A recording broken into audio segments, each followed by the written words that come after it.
there are two types of mom in general. One, there is those super mom that all of us like aspire to be. They never buy one. These are the one who homemade, self-made, self-bake, homemade, handmade cupcakes. These are the moms that really spark joy to me because these are the moms that inspire me the most lah. They give me the most inspiration. Whenever I see this kind of mom on YouTube, I very like, oh. And then there is the other type of mom. That is the chill slumber type mom. Cukup makan lah, boleh lah tu. And these are the chillax one, which is the majority of us. But we live in Malaysia. So there is another type of mom that you may or may not know. The Kiasu moms. Kiasu Moms.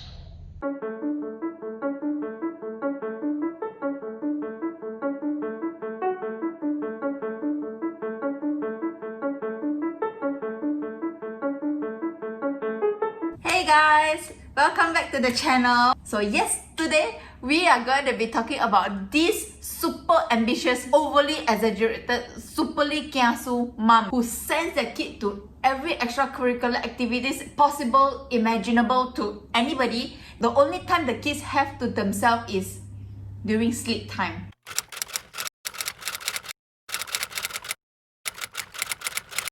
So what is a kiasu mom? Kiasu is defined as a pathologic feeling of kiasu, afraid to lose. You heard about hashtag FOMO, right? Fear of missing out. This is hashtag FOLO, fear of losing out. Yes, you heard it right, FOLO, and you hear it first here. Kiasu mom are the types who are very selfish. They are constantly worried that they are missing out on something. Who are the kiasu moms? You know that there are different types of kiasu moms?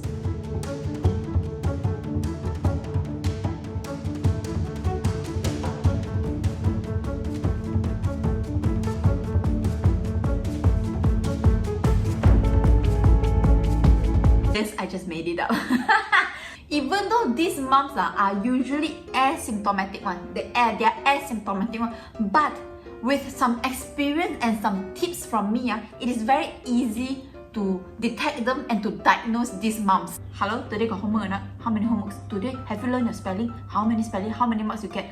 Do you get A or B? No. Why do you get 95? You must get 100. Your husband earn how much? Okay, thank you. So that is very easy to diagnose. These are what I would call the true kiasu moms. Yes, you heard it right. These are the true one. They never bother to hide it. They never bother to pretend. They are very comfortable of being kiasu, and they actually want to know because they have this very pathologic fear of losing out. So they need to know if your son is hafaling sifir number 3, 4 or sifir 5 or whatsoever sifir that they are hafaling. They need to know how much your husband is earning. They need to know how old are you when you first give birth, so that they can gauge you better or I better, which one, who are the super moms. They need to know every single thing. There's another type too. These are the latent kiasu mom. I am what you would call a latent kiasu mom. What is a latent kiasu mom? Latent kiasu moms means that for the longest time and in normal circumstances, I'm in a quiescent stage. I am not activated. My kiasuness is not activated.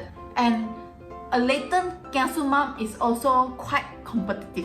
Because if you don't want to win, then why you want to compete? No need to compete lah. If you don't want to win the marathon, then don't join the marathon lah. Just sendiri run lah. Just run on your own.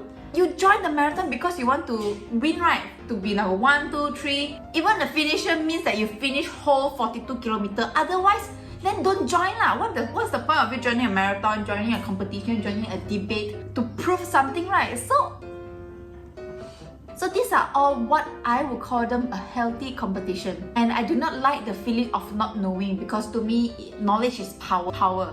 But these are all in latency. However, in certain stressful time or when triggered, then it will catalyze me to become activated, and I will be activated into a true kiasu form. What is the difference between a true kiasu mom and a latent kiasu mom? A true Kiasu Mom will make everything a competition, even like bringing a dish to a potluck. A true Kiasu Mom will make it into a competition and see whose dish people like the most, because everything is a competition to her. So if you bring two of the same chicken curry dish, she would check and stand there and see whose dish crowd likes better, hers or other mom's one.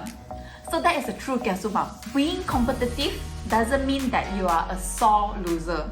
So to me, a true latency Kiasu Mom is competitive but not a sore loser. If other people win lah. But before they win, I would try my very, very best to prepare myself and prep myself so that I have a chance or in the running of trying to win the debate, the competition, the whatever that is, and do my very best to make sure that at least I am trying and being competitive at it. In order to win, you have to win fair. If you really win, then you are good. A latent Kiasu will accept defeat and say maybe next time. However, a true Kiasu will be a sore loser. They will say things like the winner got some relationship lah, they know each other lah, kamching with the judges lah, it's not fair lah. They will say things like that because they really have pathologic fear of losing out. That is one of the stark differences between a true Kiasu and a latent Kiasu. Let me illustrate the other differences in a momhood. When you send your kids to a tuition class, suddenly from a ABC, coconut or banana that you are, then suddenly your children can speak very well Mandarin, can write well Mandarin, can start speaking fluently in Mandarin. And if you're a latent mom, you do not mind sharing the contact of this teacher or of the tuition center to other moms to share this information and say that, you know, my children, she's improving now lah. Maybe if you want to improve, try this teacher, very good, very good. But what would a true Kiasu Mom do? A true Kiasu Mom will never share this kind of information. No matter how much you dig from her, she will never share. Just like how back in medical school, there are people who doesn't share their notes and there are people who are so stingy about their notes. That is a high level selfish. But you cannot blame them because they are just so worried that other people may be better than them. And this Kiasu Mom said, no, I never do anything. My son, I teach my son myself at home. My son is just brilliant, genius whatsoever. And tell to this later mom. And when one day this later mom found out the truth about this true Kiasu Mom who is telling lie to her just because she doesn't want her son to be better or help the son of this later Kiasu Mom, and that is when the latent Kiasu Mom, the latency will be activated and will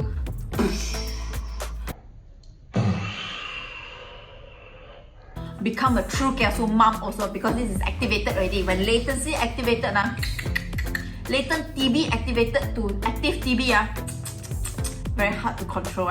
When this Kiasuness, she will make sure that in all her effort, she will make sure her son wins this son, and macam itulah. I give my daughter be the prefect. Other than true Kiasu and latent Kiasu, there is another type of Kiasu which is called the pseudo Kiasuism.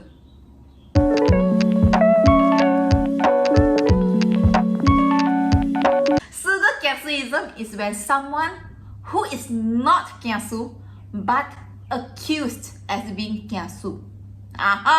What is it? These are the perfectionist people. They are not follow and they are not formal. They just generally have a very high standard and expectation of themselves to perform better each time. In everything that they do, this perfectionism, they give their 200%. Even when they falter, they still are giving 150%, which is 50% more better than all us average people.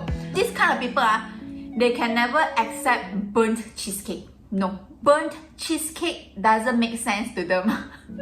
And these are the perfectionism are probably the ones who stop at having just one kid enough, because they cannot handle dirty little kids who will pee themselves, poop themselves, and anything that is less than idealism than what they have expected. So these people are often accused and being known as Kiasu people, but generally they are actually just perfectionism. They want to be the best version of themselves. These perfectionism are actually the pseudo Kiasuism people, which brings me to a fourth type of Kiasu people, which is the false positive Kiasuism.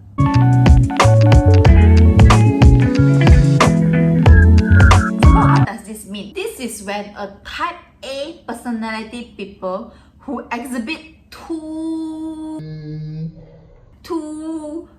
much of over preparedness, over organizational skill, over dramatic. Now, type A people are the super anxious type of people. They are ambitious and they are the people that talk very fast. This is their psychological innate behavior. This is who they are. They are who they are. So type A personality people are usually high-strung people. They are always anxious and worried, and always a little bit of things that will stress them to the maximum. So in order for them to prevent this overly worried, overly anxious state that sometimes may affect their sleep even. So over time, these type A personality people, as a defense mechanism to manage and treat their anxiety level, they become overly prepared. Like super early, they're already prepared on how to tackle a certain problem or how to manage a certain thing. Type A personality people are also very conscious about time management. Being overly prepared actually comforts you and it brings your anxiety level down. Preparing a grocery list before going for a grocery shopping because you don't want to miss out a banana, as simple as like forgetting to buy a banana may cause you anxiety. Now, you may be asking me that there seems to be an overlap between a type A personality people and a true Kiasuism people. There is a fine demarcation line. Let's say during this coronavirus pandemic, type A people would be very worried that they do not have enough for their family. Type A people will probably be the one who stock up on toilet rolls. So now what is the difference between this kind of type A personality people with the true Kiasuism people? Type A people, yes, they do stock up, but maybe 1 or 2 rolls extra of toilet paper roll. These Kiasu people, on the other hand, they will take up everything, pull all everything in the shop, and causing other people not to have it because they are selfish that way. Leave nothing for you or everyone else. These are the true Kiasu people. They are selfish. So another example is like medical school or in college or in university, making notes. A false positive Kiasu people are the one who will make a lot of notes months before the exam, or they will prepare their logbook months before they are due to send out because they are type A. You see, if they don't prepare early, they will be very anxious and they cannot handle the stress because they are worried of everything that might happen. What if 2 months before later then I fall sick, then I cannot study? What if a week later before then suddenly got a wedding in the family or something to do in the family? I don't know. They are worried about things like that. I am worried about things like that. A true Kiasu people are the one who make the notes, but they do not share their notes with you. They will be the one who never shares their note with you. Be like, why must I share my notes with you? Share lah, group study lah, don't like that lah. Because true Kiasu people does it in order to win, because they are fear of losing out. When you have a false positive Kiasuism, you have also a false negative Kiasuism. A false negative Kiasu group by far is the worst type of group. They are even more annoying than the true Kiasu group, and let me tell you why.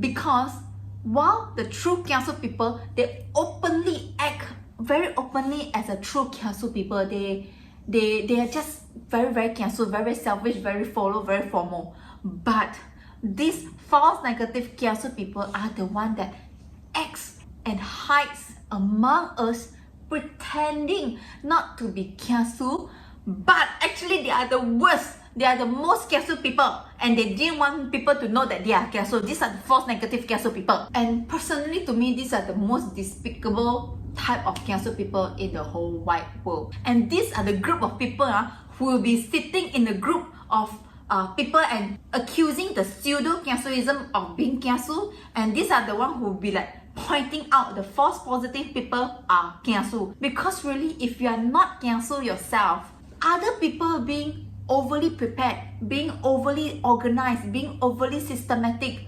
they are overly systematic, their problem lah. That will not disturb your inner peace, right? And you're worried that they are more organized than you, so you are scared lah. So these are the super Kiasu people lah. If people are being organized, you should be like, oh, this motivates me to be also organized also lah. But while I personally think that planning early, preparing early is a good trait, but these Kiasu moms, they bring this whole saga to a whole new level. Not all Kiasu is bad. Is there a good side to Kiasuism? For the longest time, it seems like being Kiasu is a bad thing. In our society, being Kiasu is being put in a bad light. It is like a social stigma lah of being a Kiasu people. Me myself also, I'm very afraid that people know that I'm a type A, perfectionist, latent Kiasu people, because that is really not a personality that will bode well with everyone. And so I want to introduce you to another type of Kiasuism, which is the skewed Kiasuism. Skewed Kiasuism is what I feel that everyone should aim to be. Yes, because the only type of fear of losing out that you should have in you is losing out to yourself, and project it inwards and not afraid that losing out to other people. I believe that every day of every year, I should improve and be the better me next year, the next day, the next month, the next week, the next year. I should always achieve to be a better version of me in the future. So instead of being so Kiasu to lose to somebody else, I should be afraid to lose to the past me. Does that make sense? Compete with yourself, not with other people, so that you are always striving to be a better version and the best version of yourself. The today you should improve to be a better you tomorrow. Compare all your personal achievement, whether it is career, life, family, finance, health goal. Compare your achievement this year and compare it with last year, and make sure that you achieve more this year. And if you don't achieve more, make sure that you aim to strive more next year. So don't compare with other people, compare with yourself. The only type of FOMO, fear of missing out, that you should be afraid of is that you are so rooted in your comfort zone that you do not wish to progress any further. Personally, for me, you should always be striving to achieve or to learn a new life skill, a new adventure, to have a new adventure, to make new dreams, to have new goals. Invest in yourself to be the best version of yourself. Be a skewed Kiasuism so that you are not afraid of sharing your notes and actually comparing your notes with your peers, so that both of you actually benefit from it. Build a symbiosis relationship, because what I know may not be accurate, and what you know may not be all that you know. So when I was younger, I have a group of friends, a gang of friends actually, that we always, after a certain exam, we will exchange our essay, exchange our answer sheet, so that we will see how our friends answer, and then when I don't understand why she would do it that way, then I will ask her about why this chemical reaction you write it this way, and then she will explain it to me, and then she will ask me why this additional mathematics equation you will do it this way. I think this way is faster, and it will show the same answer. Or we will share our essays and say, oh, this phrase is very nice, and we will see how our friends construct their ideas and thoughts and then join them together, and that is how we learn from each other. Both of us, all of us actually benefit from this. Fast forward to now, Now I am sharing surgical skills with my friends, my colleagues. We will be learning from each other. Do not be bounded by what you know only, because if you think that you know all the best, then you actually have a ceiling above you and you are bounded by that, by thinking that you already know everything. By sharing and learning from each other in a win-win, healthy kind of competition, you are actually breaking the ceiling and pushing the boundaries, and this is how both of you can achieve greater heights.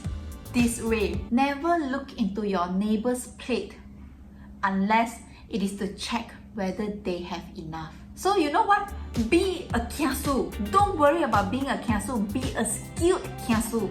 Be a healthy type of kiasu. Embrace it in a good way. See it in a good light. And always be prepared. Because if you fail to plan, you are planning to fail. So, do you enjoy this video? If you do, click like and share this video because it really will help my channel to grow.